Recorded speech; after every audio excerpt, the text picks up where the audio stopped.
possible. Law Nation Sports. I got my guy over here to the far right, Ray Podcast. And on top of that, we have the infamous, the lovely, bitches love sports. We're live, baby. From my studios to yours. Brought to you by Cowboys Experience and 72 hours of freshness with Mando. Be sure to check us out at mando.com. Where are we at right now, Law? Let people know where we at right now. We're here at Thirsty Lion. Let's go. Let's get it. 5, 4, 3, 2, and 1. Come on. They say ain't party like a cowboy party. But what about a Cowboys experience, man? Come on with it. It's nothing like that either. Or a Law Nation experience. Or a Law Nation experience. Apparently. Law Nation groove. I got my what you call that, Mr. T-chain on without the star. The star fell off of it, but we still riding with it. Come on with it. Come on with it. Go on, put it on there. Put it on there. We got put it on there. Put it on there, girl. Put it on. Then what you gonna say? That what she said. Put us all in. Get us all in. Get in on that. Get in on that. Hey, by the way, both of y'all, happy Thanksgiving, y'all. Happy Thanksgiving. Happy Thanksgiving. This has been a great year. I'm gonna reach in between right here. I ain't gonna That's do what he nothing said. between them legs right there. Oh, that's not what he said. Yeah. And we live. Yeah. This my sister right here. This my sister right here. I cannot with y'all. Yeah, But that's yes, my girl Law right is the homie. Yeah. Happy Thanksgiving, y'all, man. Happy Thanksgiving. Happy Thanksgiving. Yeah, this has been a great year. What's the difference between Friendsgiving, Drinksgiving? Because I'm hearing all of those No three difference. givings. So Drinksgiving break that down. centers around drinks instead of the food, Okay. or like in addition to the food. Okay. It all is. Friendsgiving is a term that a lot of people like to use who still want to celebrate Thanksgiving, but they may not be doing it with their blood family. And sometimes people want to separate themselves from the history of Thanksgiving. And then, Thanksgiving is just a traditional word. I think a lot of people don't really think about where Thanksgiving came from.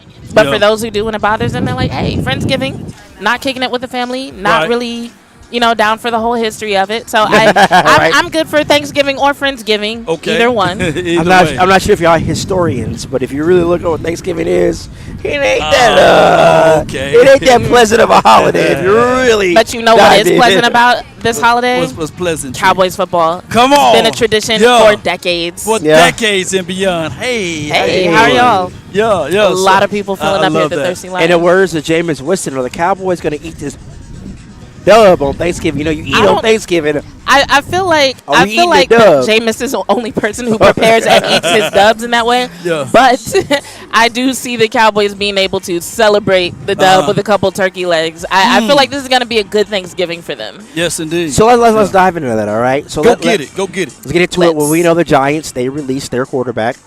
He just got picked up by the Vikings, Daniel Jones. Oh, the Vikings picked him up? The Vikings picked up Daniel Jones. News. I didn't know. So, they're saying also Tony DeVito may not be playing in this game. So it looks like it's going to be Drew Lock, maybe the starting quarterback for the Giants going into this game. I don't know how much preparation he has had to get ready for this game. In my opinion, I think the Cowboys are able. This is a dub. It should be a dub for the Giants. But, they say anything can happen any day. We don't know. Outside looking in, I think we know enough to confidently say, the Cowboys can win this game. I don't think it's crazy to expect them to win this game. Now, we don't know what the Giants are going to bring to the table because so much has changed with their team, especially at the quarterback position, which is definitely going to change their offense. But I would say from looking at both sides of the ball, the thing that we'd be most concerned about is them starting to use more motion with the offense to try to get Malik Neighbors going, because that seems to be when he actually starts to produce, and he does well. But even that, I'm not necessarily that afraid of, considering what we saw on Sunday. Was it Sunday? Monday? Sunday? Yeah. This whole month is falling by. The last game. The last game against the Commanders. And here's the thing about that. That game was one of those times where you finally saw from the Cowboys what you've been wanting to see from them all season. Because for those of us who have been following the games week after week, I think we've seen little flashes of greatness that let us know the Cowboys can do well. They can win these games. But week after week of it not happening, a lot of people got very discouraged. Yeah. And it just got to the point where it's like, well, I keep seeing it. I keep seeing ways that they could win, that they could do well, that like different strengths of the team that could work against the opposition, right? Right. It wasn't coming together. And then even against the Commanders, let's be real, it wasn't coming together really until the It fourth just fell in quarter. place. It kind of fell into place. Yes, it fell into place. And so now people are like, okay, we've seen Cavante do his thing. We know he's the fastest man in the NFL. We've seen Wanye, and we've seen, like, we saw Deron Bland come back and do his thing. Like, we've seen so many good things, and now people are feeling good, especially against a team that's struggling anyway, like the Giants. I would say there's more reasons to believe that the Cowboys will get a win this week than there are reasons to believe that they won't. Oh, So wow. you just That's mentioned good stuff. Go ahead. You just mentioned the Giants, and you specifically mentioned Malik Neighbors. Yes. Let's talk about his comments he had after the game. He's like, quarterback is not the issue. They asked him, what's wrong with this team? He's like, I don't know. I don't know. Yes, Daniel Jones is struggling, and he struggled with that team for quite a while. Man, come he on did. with it. But there's still more factors that's going on with that team. You know, What I thought was interesting about his comments was that what he said doesn't apply just to the Giants. Yes. It's just what he said is something that a lot of players don't say out loud. But I think he's right. To put the entire success or failure of a team on one person, even if it is the quarterback, I think it's a lot. And when players are in the building, when they're going to meetings, when they're going to practices, they're in the locker room, they see a lot more than what we see as fans observing the game. And I think that's where those comments came from. Because, like, yes, your quarterback will absolutely affect the outcome of the game, but so will your team culture. So will what you discuss during the meetings. So will how well you focus on film and what you learn from that film. Like, I've talked to NFL players, not saying that it's necessarily with the Cowboys, but I have talked to NFL players who have admitted they don't necessarily know how to watch film or what they're watching for. So it's like, do you have people in the building who are actually helping to develop your players both on and off the field? All those things can make a difference. Who's keeping the culture in check? Yeah. Like, when we watch sounds from the sideline, with the Dallas Cowboys, for example, we see guys motivating each other. We see guys who believe in each other. CeeDee Lamb, people act like he's just now starting to believe in his teammates. Like, no, if you listen to his interviews, he's had this same vibe of wanting to see his teammates do well since the beginning of the season.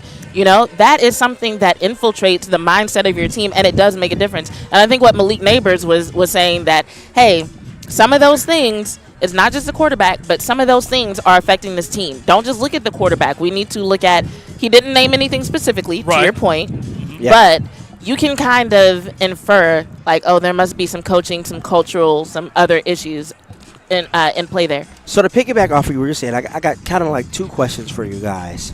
First one, what is the difference between what Malik Neighbors said and between a couple of weeks ago when Jerry Jones said we were losing when Dak was on the field? Okay? What's the difference between those two statements? Because it wasn't just quarterback play with the Cowboys. There's a multitude of issues why this team wasn't winning. Quarterback wasn't the sole issue of that. Also, second question, if you can say to people, what is the identity of this current Cowboys team, if any identity at all? Well, Okay, so you your gave a first whole mouthful, but go ahead. your first question That's what she said. about Lord. your first question about the difference between right, if necessary. That's what she said is fine. Pauses are unnecessary. What are we pausing for? The difference between That what mouthful. Malik Neighbors said and what Jerry Jones said is a difference between what a lot of people say and what Jerry Jones said. Yeah. It's received differently when it's coming from your owner. Like, when it's coming from your owner, people are going to assume, sometimes correctly, that these statements are the basis on which a lot of important decisions are being made. And also, he didn't really call anyone out. He didn't say Dak is not good, per se. Yeah, he did say but he mentioned a name. Yes. You know, and I think had he been more vague and said, hey, I'm looking at more issues with this team than just the quarterback, I think it would have been received completely differently, you know. But it's that he said, oh, we were losing when Dak was on the field, and he went on to say, I thought we would look better with Cooper Rush. That is received completely differently than, hey, I think there's more going on with this team than just the quarterback play, you know.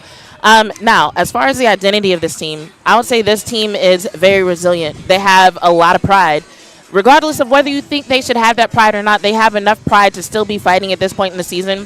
CeeDee Lamb, in his interview yesterday, talked about how much he believes in Mike McCarthy and how he loves Mike McCarthy. Now, I will say, I feel like that's the first time this season we've actually heard a player say it.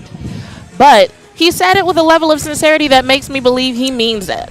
And he has reason to, because I feel like any coach that can actually get the team to keep fighting at this point where they basically have to win out to have any hope of doing anything with this season, with the postseason, that Mike McCarthy is telling them something. He's doing something to instill that belief not only in themselves but also in their teammates. So, and how can you help but love somebody who's instilling that kind of feeling in you?